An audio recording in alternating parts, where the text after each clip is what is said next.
David, it's a family tradition for you to be standing behind this counter at Hefner's Jewelers, isn't it? Yes, it is. Yes, it is. My family has been in the jewelry business. This is our 95th year.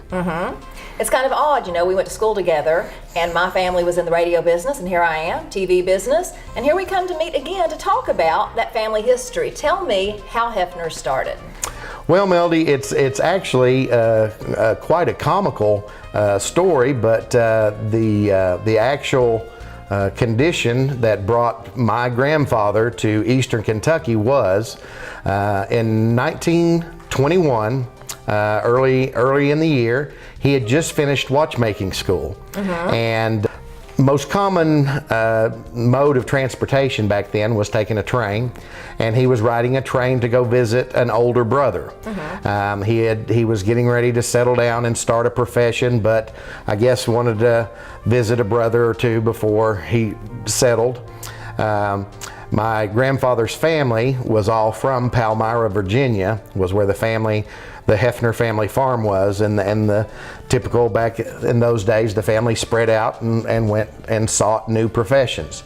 So as he was riding this train to go visit his brother, the train hit a cow as it passed through Pikeville. And there were no hotels and motels back in 1921, so he stayed at a boarding house somewhere in Pikeville.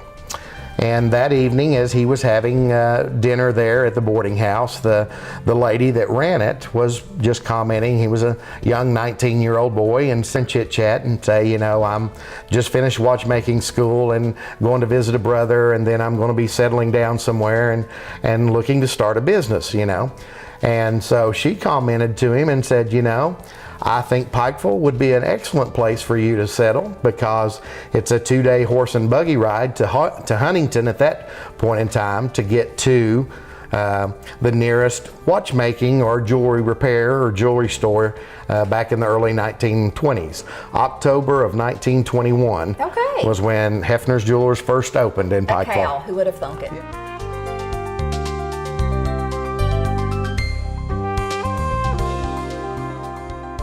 David, we've talked about how your grandfather entered the business, and later I want to find out how your dad and how you came to be in the business. But right now I'm anxious to see the jewelry, and show me some maybe timeless pieces that maybe your grandfather or father would have sold that have stood the test of time. Well, yeah, it's kind of amusing in a sense how throughout the ages there are pieces that, as you call them, Melody, are timeless. Perfect example. Diamond bracelets. Now, the diamond bracelets have been around for generations and generations. Now, when Chrissy Everett wore hers at Wimbledon, it got the name became a tennis bracelet. Exactly, I remember that. Yeah, but yeah, the diamond bracelets are a timeless piece that have always been around. Another thing, any of your solitaires. They're not just for engagement rings. Right. They're a timeless piece. They're a timeless piece, you know. Diamonds have been used in adorning of whether it be crown jewels or personal pieces of jewelry for years and years have been around. Another timeless piece, a lot of your estate and antique looking. This is a beautiful in rose gold, kind of a oh, that's gorgeous. Antique, yeah. I mean, look at how the light catches that. Gorgeous. Now, I'm seeing the pearls over there. Is there anything more classic and timeless than pearls? You know, and it's been fortunate, I think, in the last probably 10 years, I think the pearl industry has kind of caught on. The younger generation was so in tune with the traditional strand of pearls, and they kind of nicknamed them grandma's pearls.